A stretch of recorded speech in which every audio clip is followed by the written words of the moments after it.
y qué sé yo, hoy tenemos una, una entrevista increíble. La verdad es que estamos muy contentos, estamos de manteles largos. Hijo, ya lo van a ver. La verdad es que estamos muy contentos, se nos debe de notar en el rostro la felicidad que tenemos el día de hoy. Tenemos una entrevista de esas que les llaman tanto, tanto la atención. Y pues bueno, sin más ni más, si me lo permite mi querido Jorge, pues vamos a presentar a nuestro invitado. Es productor, estuvo ya en radio, es escritor, o sea, la ha hecho de todo. Por ahí De lo todo, de todo. mencionaba con mi querido Jorge, y pues podemos decir que es el genio creativo de uno de los podcasts, o si no es del podcast más escuchado en México y quizá en América Latina. Estamos hablando de Fausto, así es que sin más ni más, demos la bienvenida a mi querido Fernando Benavides. Hola Irvin, muchas gracias Jorge por la tremenda invitación. Muy contento de estar con ustedes. Perfectamente, bienvenido. La verdad es que, como decía mi compañero Irving, o al menos de manera personal te puedo decir, Fernando, que estamos muy contentos por haber tenido este contacto y la verdad es que sí podremos denominarte, perdóname, el genio creativo de este gran podcast, del cual hablaremos un poco más adelante. No verán ahorita a Freddy aquí, pero se va a estar conectando en un momento más con nosotros. Y pues arrancamos a lo que nos truje, dirían por ahí. Fernando, sabemos perfectamente que estudiaste ingeniería en audio, ¿cierto? Sí, es correcto. Fue lo primero que hice cuando tenía por ahí de 16 años, cuando todavía no existía realmente bien la carrera en varios lugares, entre ellos en Meyer, y de ahí pues comencé a trabajar muy poquito en estudios de publicidad, muy poquito, pero a los 17 años, los 16 años ya estaba estudiando audio y a los 17 ya trabajaba en WFM y de ahí fue una larga carrera. ¿Y cuál fue el momento que a ti te definió como para decidirte a dedicar a esto? ¿Te acuerdas de ese momento? Sí, como no, pues fue cuando vino Michael Jackson y entonces al Estadio Azteca. Y entonces yo y el resto de México quedamos tan impresionados que pues tenía justamente 16 años, 15 años quizá, porque iba en la secundaria y me acuerdo que dije, yo quiero dedicarme a algo que tenga que ver con el entretenimiento, o sea, con la música o con los medios, aunque no sepa tocar un instrumento. Entonces me preguntaban, no, pero eso no se puede. Y yo, sí, mira, en las películas sale un cuarto que está atrás del muro de cristal, entonces yo quiero ser el que está atrás. Claro. Y bueno, ahí empezó. Es esa magia que tiene un poquito la producción, porque sí, efectivamente los que salen a cuadro, los que salen narrando, en este caso en algunos de los audios, pues de alguna manera son los que a veces son los reconocidos, pero a mí, y es lo que comentaba con mis compañeros, me gusta conocer las personas que están detrás de cada proyecto y los que elaboran todo eso. Entonces, pues bueno, ¿qué te puedo decir? Adelante, Irving. Genio creativo, ya lo mencionábamos, Jorge, genio creativo realmente. Y bueno, nuestra pregunta pues iba más encaminada quizá en esta ocasión a cómo surge la idea de crear, pues bueno, un podcast en este sentido de los casos criminales, ¿no? Y por qué denominarlo Fausto, ¿no? Pues la pregunta del nombre la responderé al final, pero creo que más que contar una historia de crímenes reales y más que contar una historia que se clasificó en novela negra, quería contar la historia de esta familia.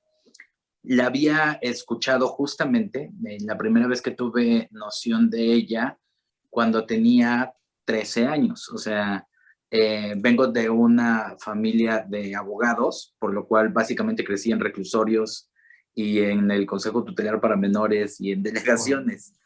Entonces, he sido muy cercano a este tipo de casos.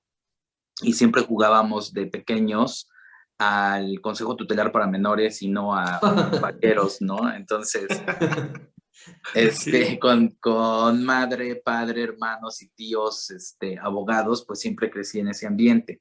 Por lo tanto, tuve noticias de este caso a los 13 años, vagamente. Recuerdo que por ahí escuché lo que había ocurrido y que no sabían qué había pasado en esta casa, más que la familia había sido degollada. Y se quedó esa semilla, supongo, en mi cabeza, que tardó en germinar muchos años, muchos años. Y después la recordé y quería contar esta historia, más que de un crimen, la historia tal cual. Y la primera temporada me tardé 3 años en investigarla y en documentarla. Y en algún punto ya tenía más o menos la primera entrevista con el Ministerio Público, algunos croquis, ya después me di cuenta un poco erróneos de la casa, pero hice un demo,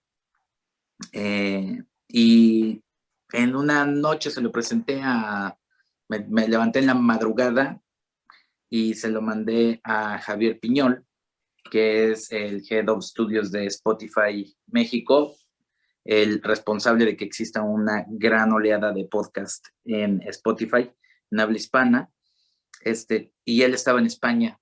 Se lo mandé, y al día siguiente me respondió y me dijo, ¿qué es esto? O sea, lo acabo de escuchar, ya teníamos el demo, se lo mandé y me dijo, ¿qué es esto? ¿Quién tiene los derechos de esto? Pues yo lo escribí.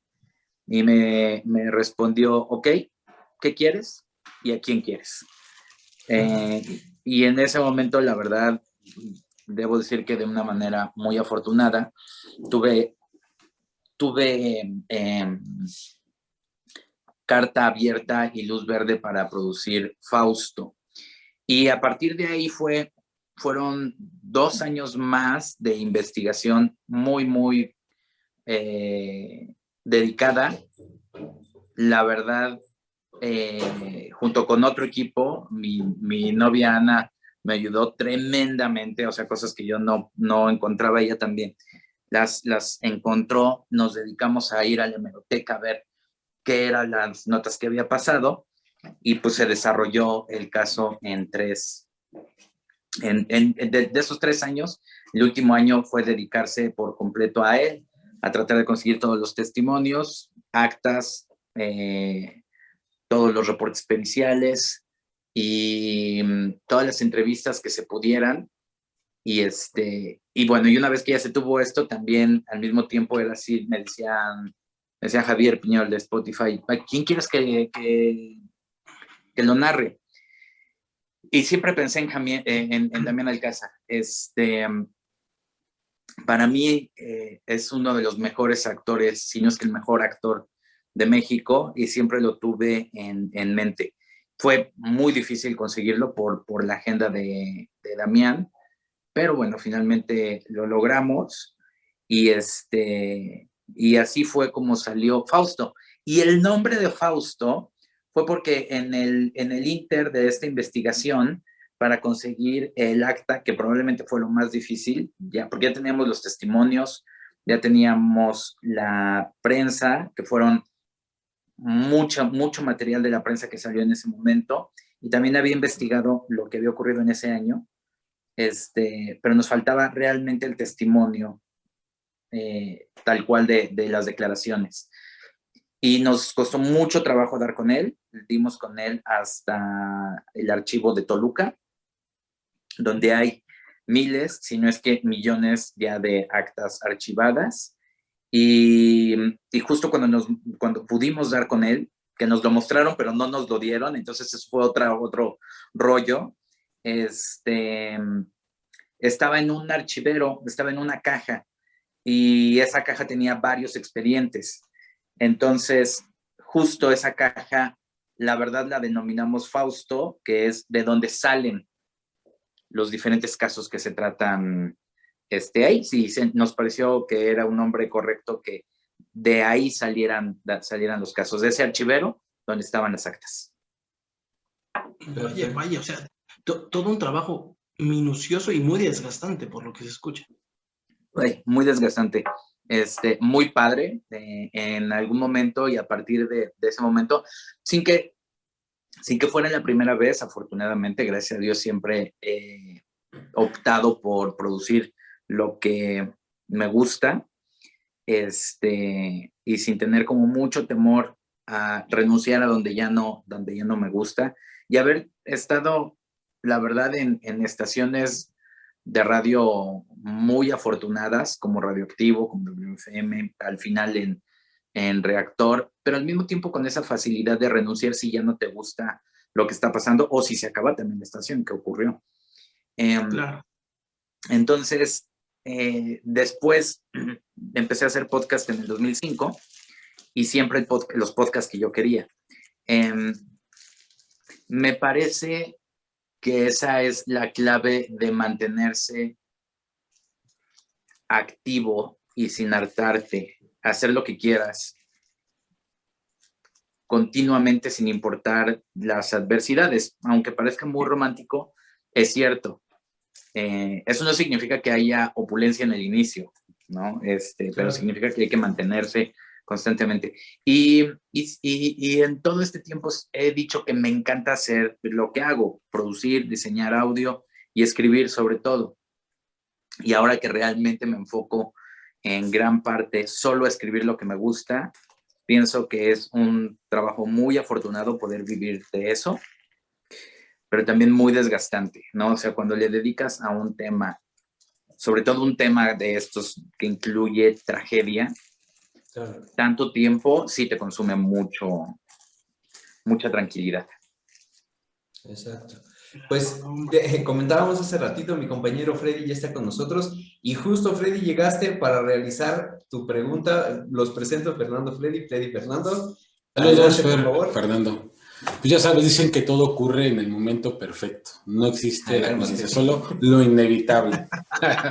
Ok, después de mi discurso mamador, gracias, Fer, por darnos este espacio, aprovechando. Sé que mis compañeros ya se presentaron. Un gustazo.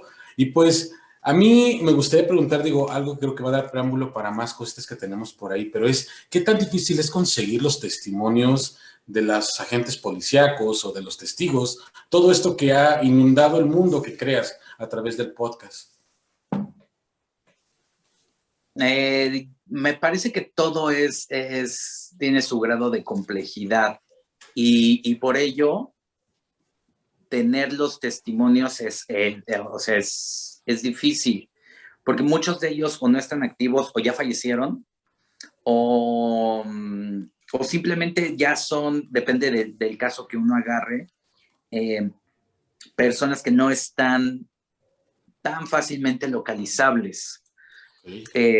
Y hay otras partes, por ejemplo, en esta última temporada de Fausto, el caso era tan delicado que no quisieron participar muchas personas. O sea, el caso comienza con 3 personas buscando cabezas, ¿no? Para desenterrarlas. Y son 2 agentes y una licenciada, que es la fiscal. Y la fiscal, aunque estuvimos en pláticas con ella, al final no quiso participar. Lo cual es cierto, porque el temor que tienen depende de la delicadeza del caso, y este caso era muy delicado. Estábamos hablando de asesinos y de secuestradores, y legalmente no se pueden dar estos testimonios ni estas actas. Entonces, pues no quiso. Es difícil tener los testimonios, pero creo que es más difícil tener el acta, ¿eh?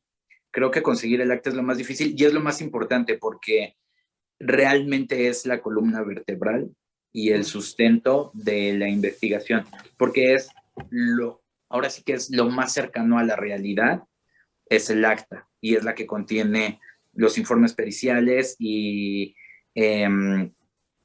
todo el levantamiento de los cuerpos, los croquis, o sea, incluye todo. Entonces es muy importante eso, y yo creo que es lo más difícil de conseguir un acta. Y el caso, bueno, lo más difícil es un caso. Bueno, claro. Pero de ahí el sustento. Ok, wow. Pues ahora sí que en este caso, yo entiendo, y yo la verdad sí te puedo decir que soy fan de este podcast. Me aventé cada uno de las temporadas, más bien dicho. Yo creo que en unos máximo 2 días, no pasó de un día, porque te engancha de manera que no te imaginas. Le comentaba a mis compañeros, yo no sé de qué manera describir la sensación que yo viví. Y yo tenía esa duda con respecto a lo que tú escribiste. ¿Cuál fue tu intención? Porque sí, de manera personal te puedo decir, no solamente tu tranquilidad fue la que se vio perturbada. Uno como, bueno, no radio escucha, como escucha de este podcast, te puedo decir que te deja pensando muchas cosas y te pones en estado de alerta constante, sobre todo de la naturaleza humana, lo comentábamos hace un momento. Como que te dan ganas de venirte a vivir al Estado de México, ¿no? Como, no, mami, deja de eso, que pero más lejos. De lo más lejos. No, sí te pone en estado de alerta, y mi pregunta en sí es, ¿esa fue tu intención al momento de estarlo escribiendo y producirlo y ver cómo estaba quedando? ¿Y cómo es que se va desarrollando esto? ¿Cómo es que tú llegas a decir, ¿sabes qué? Me voy a ir por este lado, que pues este es un caso, obviamente son casos reales, pero la manera de narrarlos, la manera de que tú los fuiste llevando fue, la verdad, muy perturbadora, vamos a decirlo así. Yo creo que las historias hablan solas, los personajes hablan solos, los muertos hablan solos. Claro. Hace tiempo escuchaba una entrevista con Saramago cuando vino a la Feria del Libro de Guadalajara, y había salido el tema justo de me parece que de las muertas de Juárez. Y él decía que había leído esta situación, y le preguntaban qué le habían dicho los muertos. Y él respondía, no nos olviden. Y creo que cuando tienes casos así, los muertos te piden que no los olvides y que cuentes su historia. En el caso, sobre todo en la primera, sí, era muy urgente que se contaran las historias de Lorena y de las otras niñas, porque finalmente fueron las víctimas, ¿no? Bueno, todos fueron víctimas, por supuesto, pero ellas pues ni fu ni fan, ¿no? Todavía el profesor y todos tenían cierta vela en el entierro, o más bien nada más el profesor, pero bueno, te piden que se cuenten, y las historias piden que se cuenten solas. Entonces hay un afán por contar la historia y un deber por contarla bien. Y cuando las historias comienzan a hablar y los personajes comienzan a comunicarse contigo, lo único que hay que hacer es bajarlo a un guión coherente. Y casi siempre la realidad supera la ficción, por mucho. Sí. Hubo partes muy trágicas y sobre todo muy sentidas cuando leí las declaraciones de los asesinos de la primera temporada, que sí me partían el alma saber, porque declararon de una manera pues muy cínica, ¿no? Y muy inocente al mismo tiempo. Cómo habían entrado a la casa, matado y violado. Pero al mismo tiempo estás involucrado con las víctimas. Entonces, hay que ser muy neutros para contar una historia. Y por más absurdo que sea, no puedes ponerte del lado de ninguno ni de las víctimas, aunque te involucres con ellas, ni de los asesinos, aunque estés en contra de ellos. Hay que mantener como ese centro. Para hacerlo, se lo decía a Damián Alcázar en la grabación y se lo dije en cada temporada. Y ocurrió más en la primera y en la tercera. Cuando grabábamos la parte del ataque de los asesinos al profesor cuando están apuñalándolo en su cama, Damián se emocionaba, ¿no? Y entonces decía, y entonces los acuchillaron y los tiraron y se levanta y esto, y cuando terminaba él estaba exhausto, ¿no? Y él decía así de, estuvo increíble. Y yo le decía, no, tienes que contarlo despacio. Me decía, no, es una masacre. Sí, ya sé que es una masacre, pero es lo suficientemente trágica como para que tú le agregues cosas. La masacre habla por sí sola. Claro. Y volví a decirlo, ¿no? Y entonces, y yo, no, a ver, vamos a ponerle freno a esto y dímela despacio, dime, y le dieron una cuchillada, y le dieron otra, y se cayó, la levantaron, pusieron el cuerpo en la cama y se resbalaron con la sangre. No le pongas intención. Y al final era tan trágico que, bueno, pues se tenía que nivelar. Un poco a tu respuesta, a la respuesta que me pides, es que las historias se cuentan solas. Y la intención nunca es de uno, sino es de la historia. La historia es la que te va llevando hacia qué es lo que quieres contar. Y por supuesto, ya en trabajo muy detallado, pues se hace una narrativa lo más detallada posible y tratas de no dejar nada fuera, aunque se quedan muchas cosas fuera. Porque lo que quieres es transmitir esta historia que tú ya conoces. Al final, cuando investigas tanto una historia, terminas sabiéndote al derecho y al revés. Y quieres que los demás la entiendan y la transmites de la manera más leal posible. De ahí en adelante, la tragedia es la que asombra. Claro. Perfecto, pues adelante, Ivy. Es que te quedas, la verdad, asombrado por todo lo que uno tiene que pasar para poder desarrollar este tipo de trabajo, este tipo de proyecto. La verdad es que uno a veces escucha y cree que es muy fácil, ¿no? Dices, híjole, pues quedó muy padre, pero no sabes realmente todo lo que hay detrás, tan solo para un solo dato, para una sola información. Es bastante trabajo. Y bueno, mira, ya lo platicábamos, Fernando, con algunos de mis compañeros. Cuando hacemos entrevistas, pues bueno, le preguntamos al invitado, pues normalmente, pues, ¿qué es lo más gratificante? Muchas veces nos dicen, bueno, hemos entrevistado a actores de doblaje y nos dicen, bueno, pues el que te reconocen en la calle, el que te saludan, el que te da un poquito de... Siendo esto el podcast, pues no sé si nos puedes comentar cuál sería lo más gratificante que te ha tocado a realizar este proyecto. Creo que lo más gratificante es cuando terminas un proyecto, sobre todo estas series que son muy grandes, que son de altos presupuestos y que son de altos alcances, antes de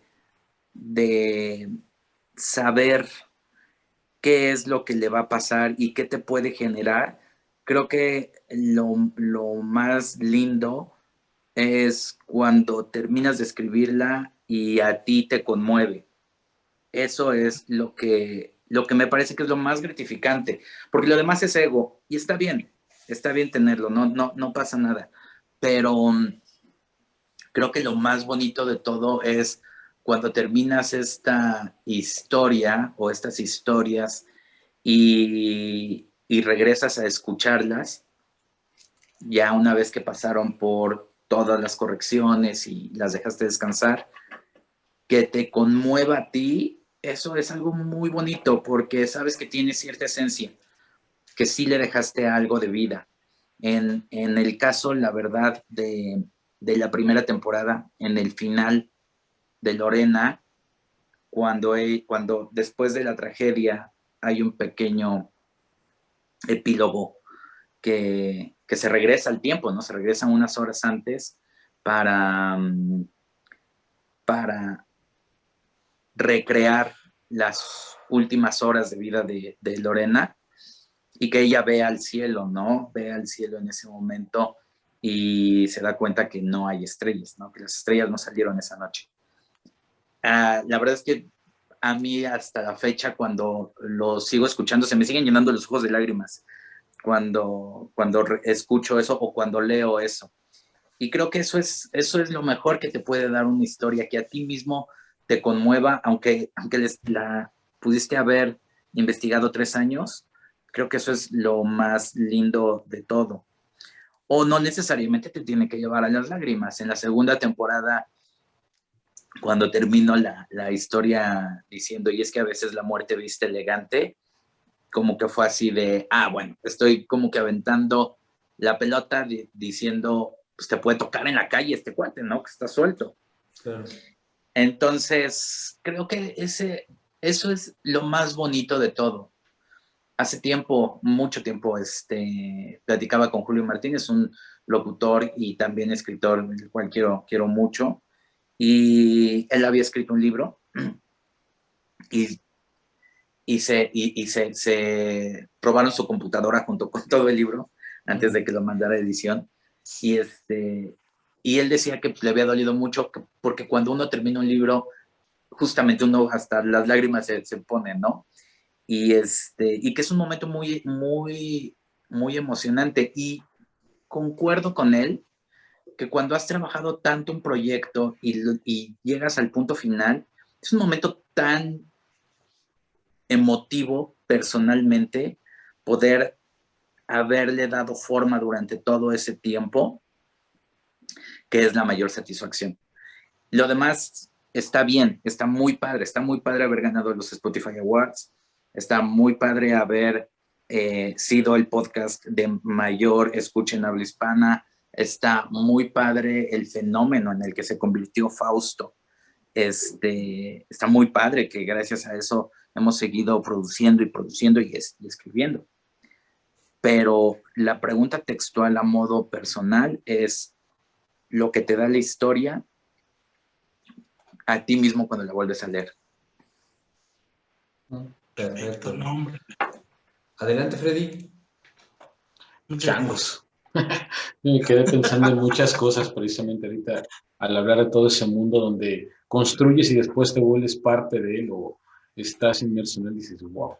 Pero digo, es que se me ocurren varias cosas, pero teníamos bueno, de hecho, quiero aprovechar para mencionar por ahí una de las preguntas de un fanático suyo que le encanta y está ahí súper obsesionado ahorita con la tercera emisión temporal, digamos así, y bueno, le parece que está escuchando todos los días receta de cocina para escuchar una y otra vez lo mismo, pero bueno, está muy bien, digo, por ese lado.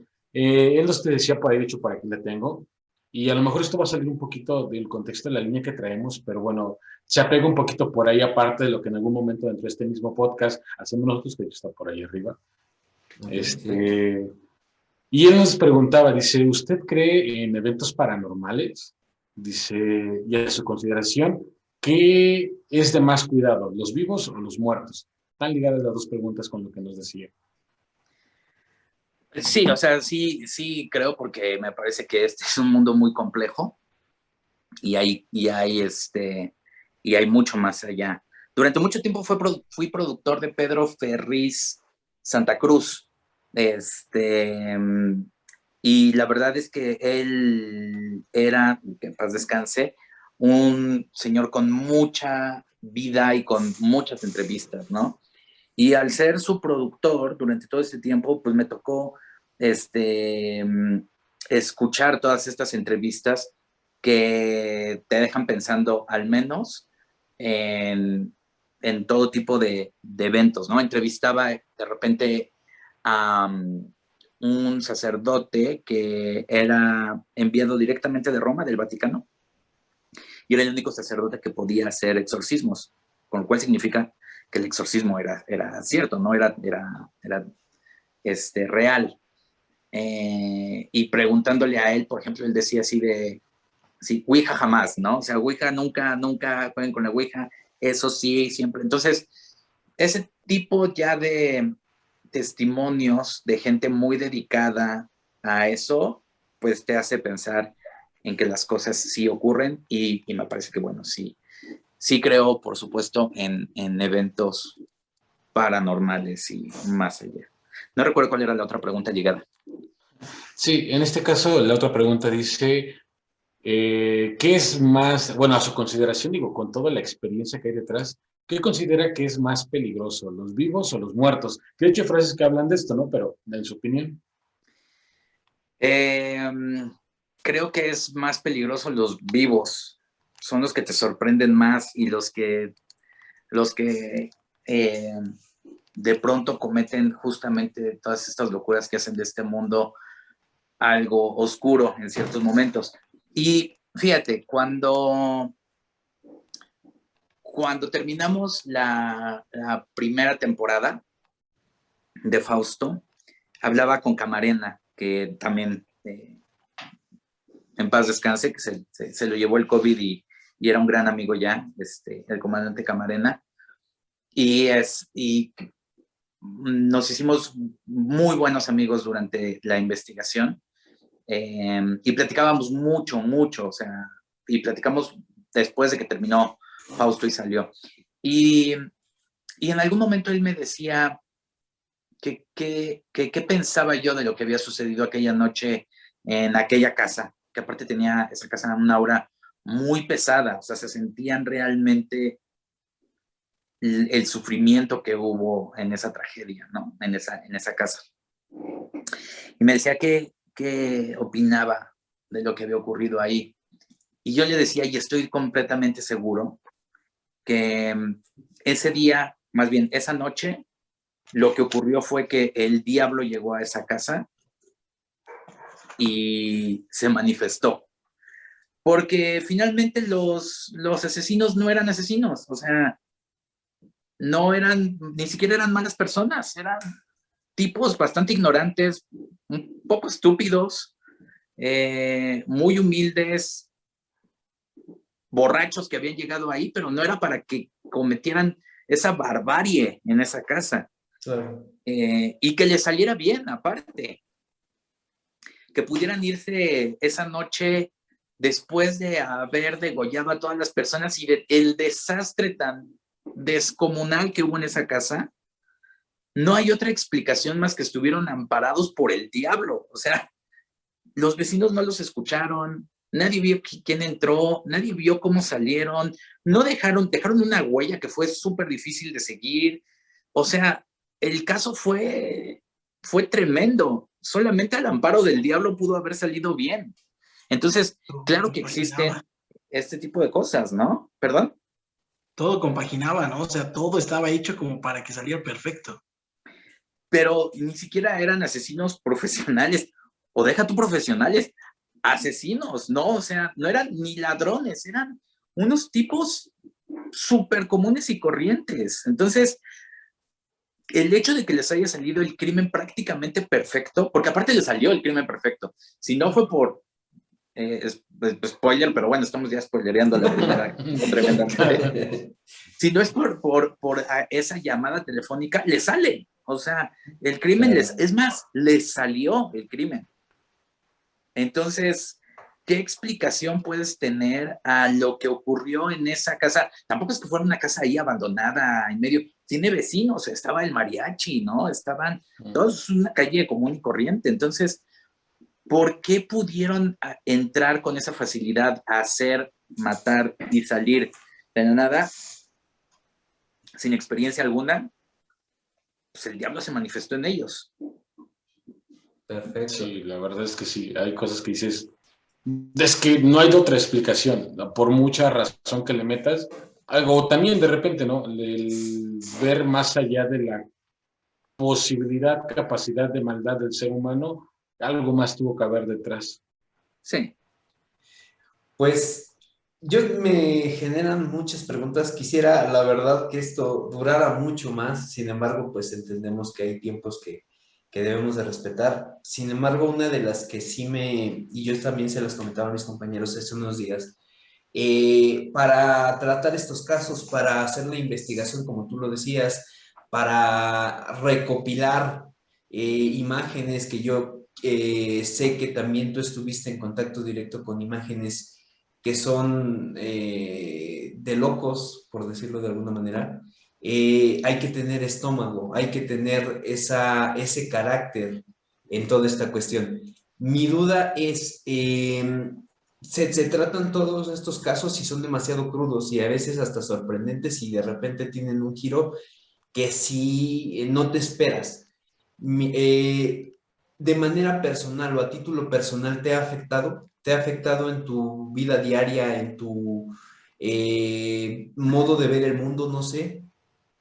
Sí, sí, aun cuando siempre tuve contacto con este tipo de casos, y lo decía un amigo en alguna plática, decía que yo los podía escribir porque para mí no hay asombro, porque siempre estuve, o sea, no, el libro de estampitas para nosotros era ver las necropsias y teníamos, pues, 4 años, ¿no? O sea, éramos muy pequeños cuando veíamos todos estos cuerpos ya abiertos.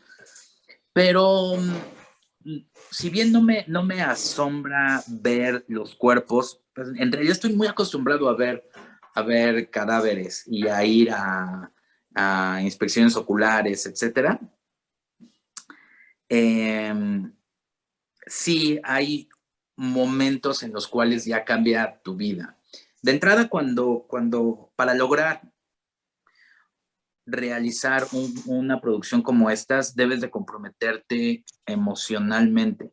Emocionalmente es que durante todo ese tiempo tienes que leer sobre crímenes y leer novela negra y ver todos los documentales y todos los true crimes y estar inmerso en ese ambiente que vas a escribir, porque tienes que vivir realmente el crimen que vas a contar. No puede ser como por encimita. Tienes que conocer exactamente qué es lo que pasó, poder entrar a los lugares donde ocurrieron los crímenes con los ojos cerrados, y describirlo sin estar ahí.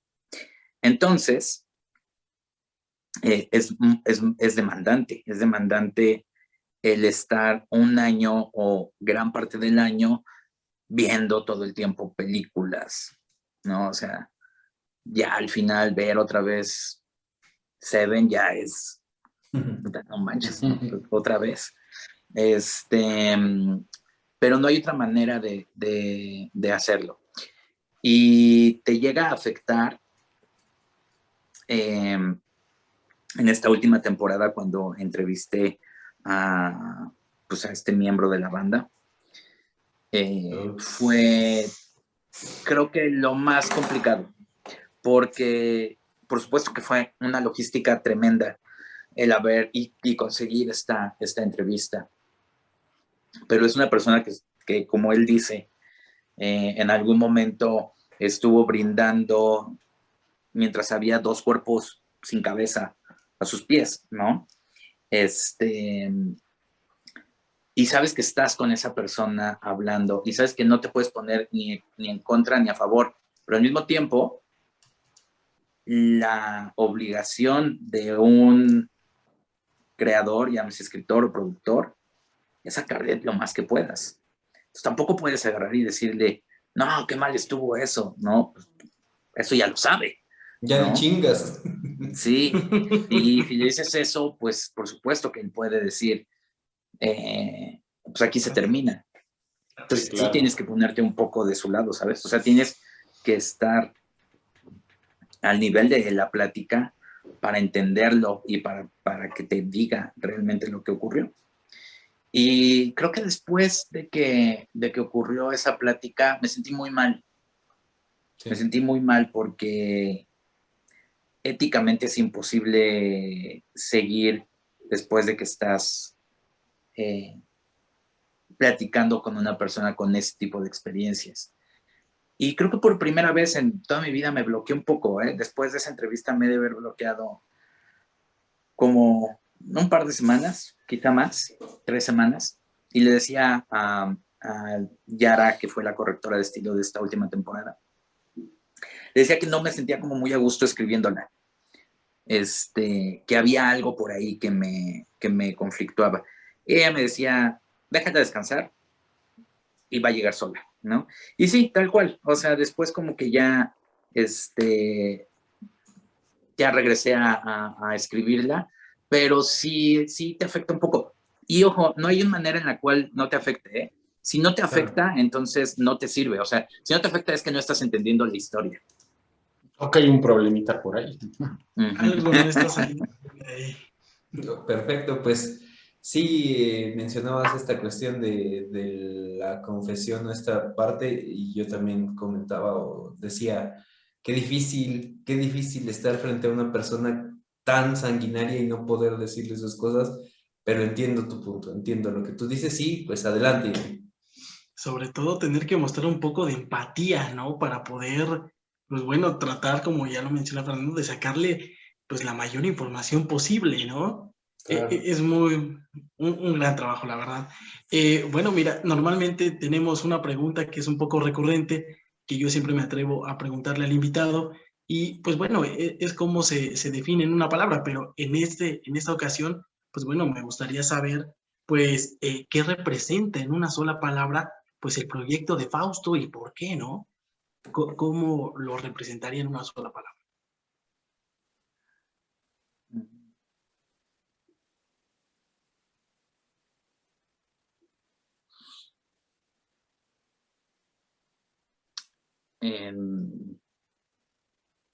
Frontera.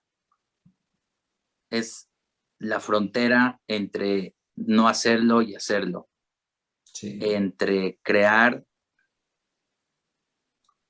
y sobrepasar lo que pensaste. Entre quedarse callado y hablar. Fausto es una frontera entre la vida antes de Fausto para nosotros y la vida después de Fausto. Claro, ¿no? O sea, la verdad es que es una historia que te atrapa. Fíjate que ya lo mencionaba ahorita Jorge, ese momento de la entrevista, y se te empieza a poner la piel chinita de tan solo Sí, tener que hacerla tú. Imagínate que te digan, vamos, vas a hacer tú la entrevista, de ti depende la cantidad de información que logres sacar, ¿no? Bueno, la verdad es que, pues, impactante, y pues adelante, mi Sí, querido Freddy. es cierto, Irving, perdón que te interrumpa. Sí, adelante, adelante. Y muy buena pregunta la que hiciste en un principio. Y tienes razón en algo. Había momentos en los que me acordaba de Truman Capote cuando entrevistaba a Sangre Fría y sobre todo en la película de Capote, que narra cómo se hizo esta novela, ¿no? Claro. Y que después de años y años de estar con los asesinos, no le querían decir lo que había pasado, ¿no? Y en algún punto, Capote le dice, sí sabes que me vas a tener que decirlo, la verdad, ¿verdad? Y él, tipo, no te la voy a decir, sí sabes que estoy aquí para eso, o sea, es mi trabajo, tengo que hacerlo. Entonces me acordaba mucho de esa parte de la película y cuando entrevisté a esta persona, lo pensaba, tienes que sacarle realmente lo que él sintió y hacerlo sentir cómodo, ¿no? Hacerlo sentir cómodo con la pregunta. Uh-huh. Y hubo Que no se cosas vea que no... agresivo. Sí, aparte no quieres ponerte agresivo con una persona con ese historial. Sí, puede ser el 16avo, el 18avo. Sí. Entonces, hubo cosas que no metí en el podcast, en la historia, testimoniales, y había uno que hasta la fecha lo sigo recordando mucho. No encontré el lugar donde ponerlo, y está bien, así son las cosas. Para el flujo de la historia hay cosas que se quedan y cosas que se van. Y una de esas cosas yo que le preguntaba era cómo eran las personas que asesinaban, estas personas a sangre fría que cometen estos actos y que pierden la noción entre la realidad y la brutalidad. Y me respondió que eran las personas más amables que te podías imaginar, que las personas que más te protegen y las que menos te imaginas son las más sanguinarias. Y lo recuerdo siempre. No sabes cuándo vas a estar con un asesino en realidad, ¿no? Sí. Y él decía que los otros personajes que asesinaban, que eran realmente personas que te apapachaban mucho y que era, yo te voy a proteger, voy a ver por ti, y que lo hacían de corazón. Y al mismo tiempo eran las personas más sanguinarias que existen. Vaya, vaya, o sea, no, hombre, o sea, la verdad es que pues te deja muy, muy atrapado y no quisiera irme sin antes preguntar, bueno, en algún momento, pues bueno, tuviste algunas adversidades, ¿hubo algún momento en el que dijeras, sabes que ya no puedo más, voy a tirar la toalla, en algún momento en el que dijeras, ya, hasta aquí ya no puedo más, alguna adversidad que te haya intentado tomar por ahí de sorpresa que hasta ahí ya no quiero más? No, yo creo que cuando somos contadores de historias, quieres contar la historia, pase lo que pase. Claro que hay momentos complicados. Cuando no pudimos, o sea, cuando nos mostraron el acta en el archivo y les dijimos, bueno, pues nos das copia, pues nos dijeron no, o sea, pues si no son de la Procu, si no tienen que ver con esto, si no hay manera. Y le rogué, como no tienes idea, que me dieran, por favor. Pues ya era un caso que se iban a cumplir 30 años de que había terminado, ya había sentencia, eran confesos, no tenían nada, o sea, no iba a pasar nada, que tenía que contar la historia nada más, y se negaron en el archivo, me dijeron que no. Y eso fue un momento muy frustrante, porque aparte fuimos a Toluca muchas veces a buscar esa acta. Primero nos dijeron que se habían quemado, que ya no existían, pero bueno, cuando llegamos al acta al fin, nos dijeron que no, y que no nos la iban a dar. Y era muy frustrante porque habíamos visto que el acta estaba completa. Entonces, sí, en algún momento ya mi novia y yo estuvimos en la casa, que es su casa, y están invitados cuando quieran. Gracias. Gracias. Y decíamos, ¿sabes qué?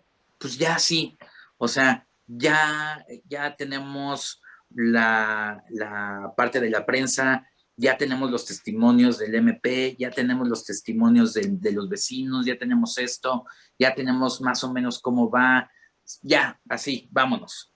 Pero era muy frustrante porque sabíamos que existían esos documentos. Entonces, pues ya recurrí a contactos y contactos y contactos, y finalmente conseguí el acta. Pero ese momento fue muy frustrante cuando casi no nos dan el acta. Perfecto. Todo lo que hay detrás de este éxito, ¿no? Así es, perfecto. Adelante, Freddy. Pues, híjoles. Voy a tomar otra de las preguntas que por ahí nos llegar, pues obviamente los seguidores, y creo que vale bastante la pena. De repente, a lo mejor esto puede sonar como ese mundo en donde de repente hablamos con el actor que ha protagonizado 20,000 pues, personajes, pero por ejemplo, al día de hoy, después de todo lo que he investigado, vivido, armado, creado, porque al final del día ha sido ese armar para crear, ¿Fernando sigue siendo Fernando? ¿O ha empezado a tener como esa parte que a veces lo platicaban los actores? El actor crea el personaje, pero luego resulta que el personaje realmente siempre fue el actor. En tu caso, ¿cómo es este punto al día de hoy? Dame tantito. Bueno, o sea, creo que es diferente porque justamente al actor se lo come el personaje. Y en este caso no creo que tenga este problema, porque no creo que haya las mismas bases que para los actores. Y sobre todo, en algún momento también en alguna conferencia, hablaba con otros creadores de Argentina y decían, ¿qué se hace después de hacer una superproducción? ¿Cómo regresas a la realidad? ¿Y qué es lo que piensas? O sea, ¿cómo regresas a hacer producciones pequeñas después de participar en una superproducción? Y yo le decía, pues no regresas, o sea, después de que haces una superproducción, tienes que enfocarte en hacer otra superproducción y después otra superproducción y después otra. O sea, ya no puedes bajar tu nivel en ese sentido. Pero no es con un personaje, ¿no? O sea, lo que quieres es contar muchas historias todo el tiempo y llevarlas a su máximo nivel. Entonces, después de Fausto 1, por supuesto que Spotify, y lo habíamos platicado de que fuera una trilogía desde el inicio, vamos a hacer la segunda y vamos a hacer la tercera.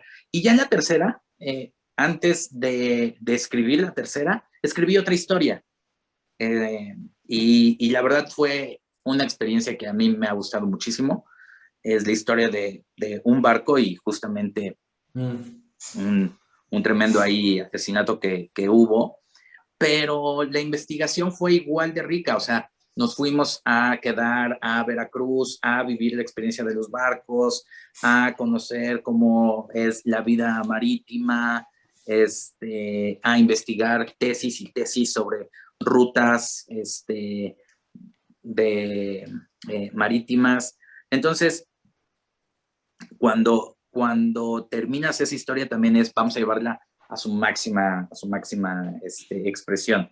Y luego escribí otra vez Fausto, ¿no? Fausto la tercera. Pero ya no te encasillas, ¿no? Con un personaje ni con una historia. Ya hay otra historia que creaste. Y después de esa ya piensas en la siguiente gran historia que vas a hacer. No creo que haya peligro de encasillarte como con los actores. Perfecto. Okay. Y ya nada más para cerrar, además de tu mensaje final, me gustaría saber, primero tus redes sociales para que te puedan seguir y qué es lo que viene, porque yo sí estoy intrigado. Sabemos que Fausto se cerró con el tercer capítulo y que pues como tú lo dijiste, se vienen buenas cosas. Por ahí escuché y leí algo, no sé si puedas igual hablar de ello. Cuéntalo. Haciendo algo no aquí en México, sino en Estados Unidos, y con una actriz, pero no sé si se puede hablar de ello. Yo por eso lo dejo sobre la mesa. El chismoso no vino. Fronteras. Lo dejo sobre la mesa y pues sí me gustaría, porque la verdad, lo que tú escribas, lo que tú produzcas, yo lo voy a escuchar, eso sí te lo puedo decir. Muchas gracias, Jorge. Esta historia del barco la hicimos con Ana de la Reguera y me encantó hacer esa historia. Es una de las cosas, me parece, que con las que más satisfecho estoy, justamente en esta situación que decíamos de la historia, cuando la terminas, lo que te regresa. Creo que es una de las que más me ha gustado hacer. Y trabajé al mismo tiempo con Gustavo Sánchez Parra, que es otro tremendo actor que amé trabajar con él, muy comprometido. A él lo conoces por Amores Perros, él salió en Amores Perros y en cantidad de películas más. Y esta historia estoy muy emocionado de lo que viene. Estoy muy emocionado porque subimos el nivel ya a más no poder. Si bien Fausto tiene un concepto donde la historia se cuenta con intervenciones de testigos, etcétera, esta es una historia más de ficción, pero la producción la llevamos así a otro nivel.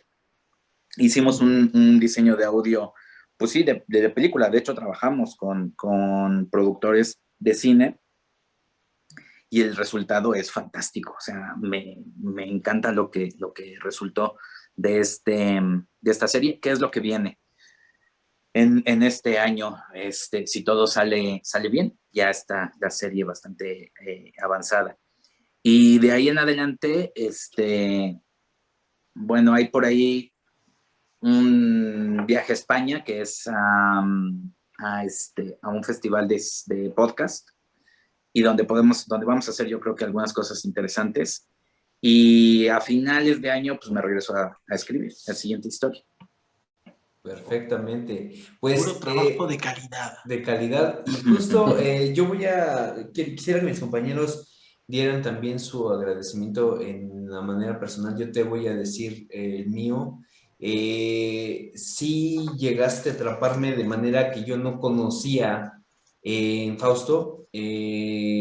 Por eso te digo que lo que escribas y lo que produzcas lo voy a escuchar, porque a mí sí me gustaría que siguieras trabajando en ello de aquí hasta que ya no puedas más, porque si algo nos hace falta aquí en México, es ese tipo de narrativa, es ese tipo de producciones que, si bien el podcast se familiarizó más actualmente, yo creo que tendrá unos 3, 4 años que empezó a detonar, sí te puedo decir que el hecho de que un podcast de casos criminales, que ojo, también pudiera considerarse como un podcast hasta cierto punto de miedo, pudiera superar a la comedia en muchos aspectos, porque tú tienes, no es una competencia, obviamente, pero el hecho de haber superado en reproducciones o en escuchas a muchos de los comediantes que ahorita están en boga y que a lo mejor tú puedes decir, bueno, pues solamente sientas,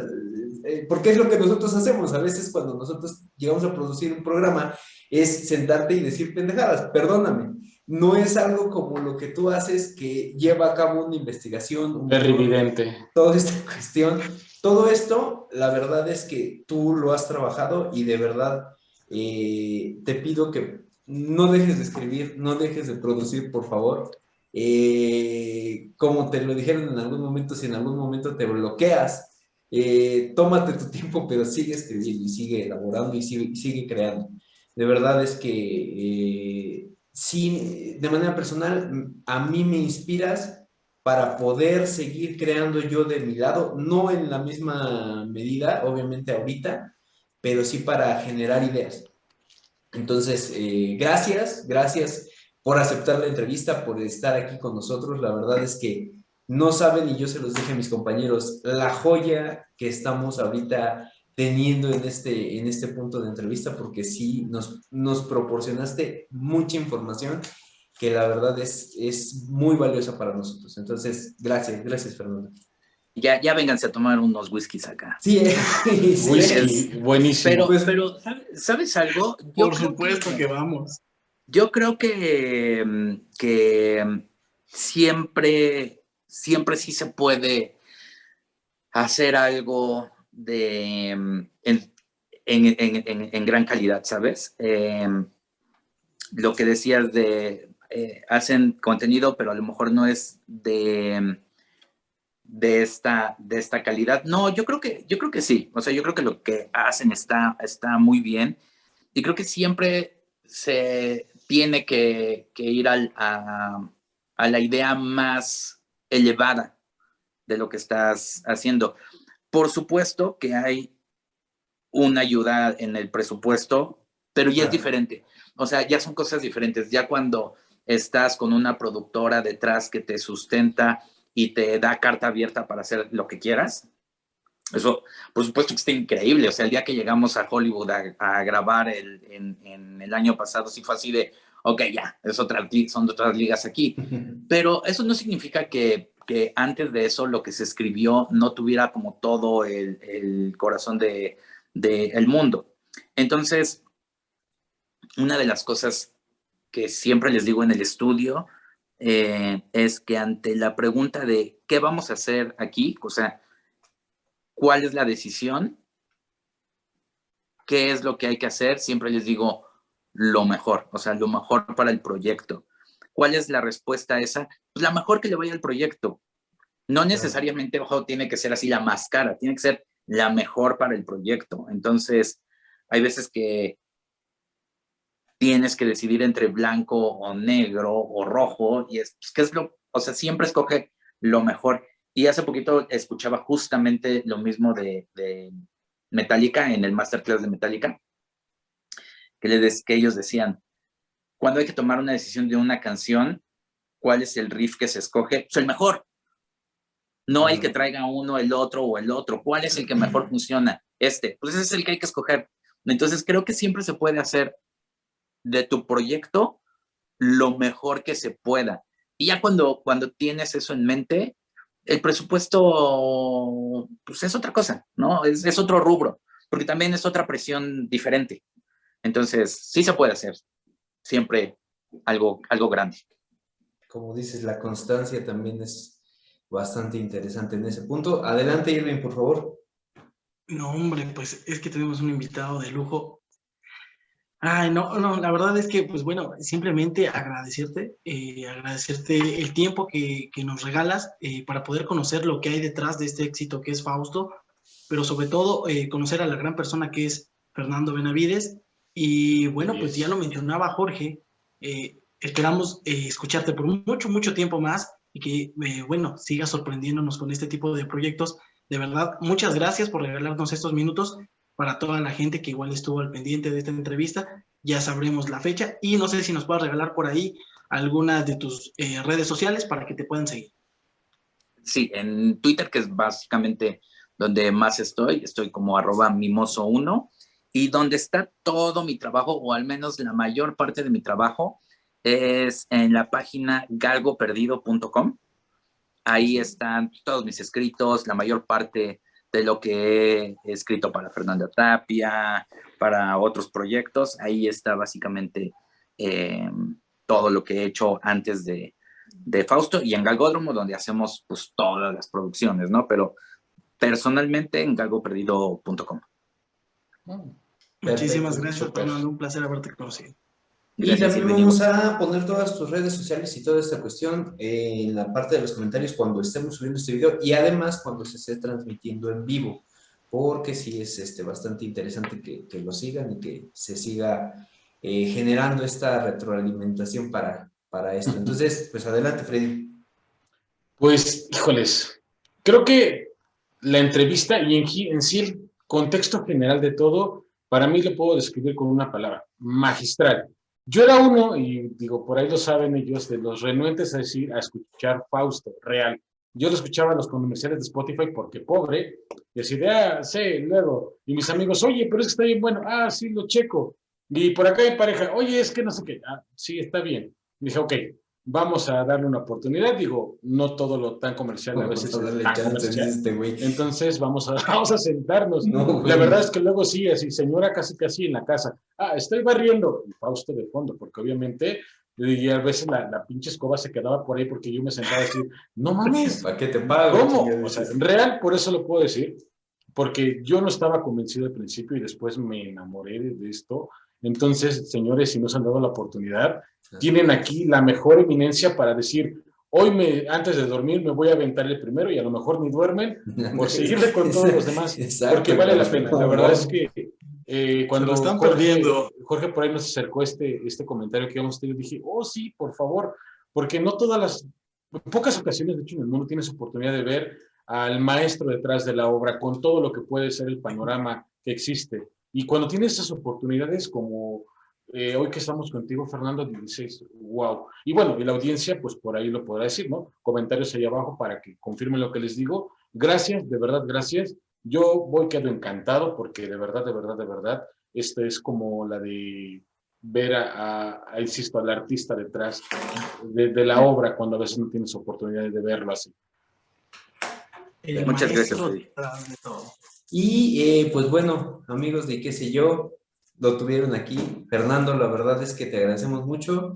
No sé si gustes dar algún mensaje final para nuestros seguidores, y también te pediríamos si pudiéramos nada más grabar una especie como de promo, nada más que vas a estar aquí en y qué sé yo, solamente los invites. Exactamente. Sí, claro. ¿Qué quieres primero?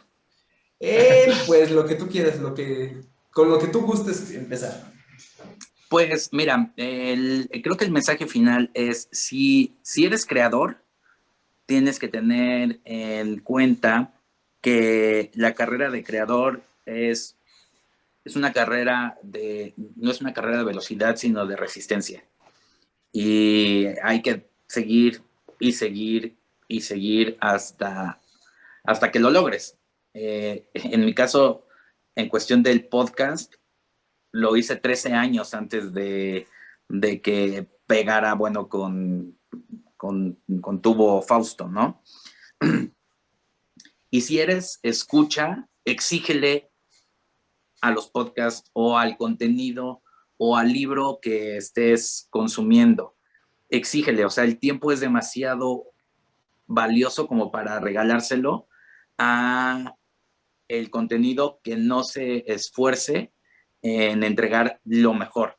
Entonces, como creador hay que tener paciencia y hay que tener mucha disciplina, pero sobre todo exigencia, y como escucha también, o sea, como consumidor, exígele a lo que estás escuchando o consumiendo que esté bien hecho, porque si no van a seguir saliendo cosas que están mal hechas, ¿no? Entonces, creo que ambas partes tenemos que ser exigentes. Ese es el mensaje final. Hola, ¿qué tal a todos los escuchas de Qué sé yo? Soy Fernando Benavides, escritor y creador de Fausto.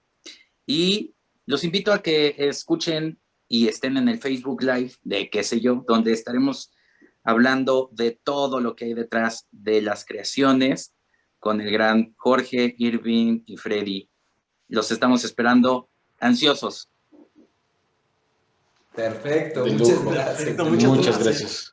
Nos ayudas mucho con ello y pues de nuevo, seguidores, amigos de Qué sé yo, la verdad es que ¿qué más quieren? ¿Qué más pueden pedir? Ahí está. No, aquí en Qué sé yo, señores, solo aquí pasa esto. Solo aquí, No en chavos. ningún otro podcast ni en ningún otro lado. La verdad es que te agradecemos mucho, cuídense mucho, cuídate mucho, Fernando. Esperamos Por tenerte favor. de nuevo por acá, ya sea en este programa de Qué sé yo, o ya si te interesa también en algún momento está la invitación abierta porque tenemos un programa especializado en el terror que se llama La Mano Cachonda. Está la puerta abierta para ti cuando tú gustes. Muchas gracias. Gracias por la invitación. Cuídense mucho. Gracias Señores, a todos. cuídense. Y ya Muchas saben, gracias. Matané. Hasta Nos luego. vemos. Gracias, gracias.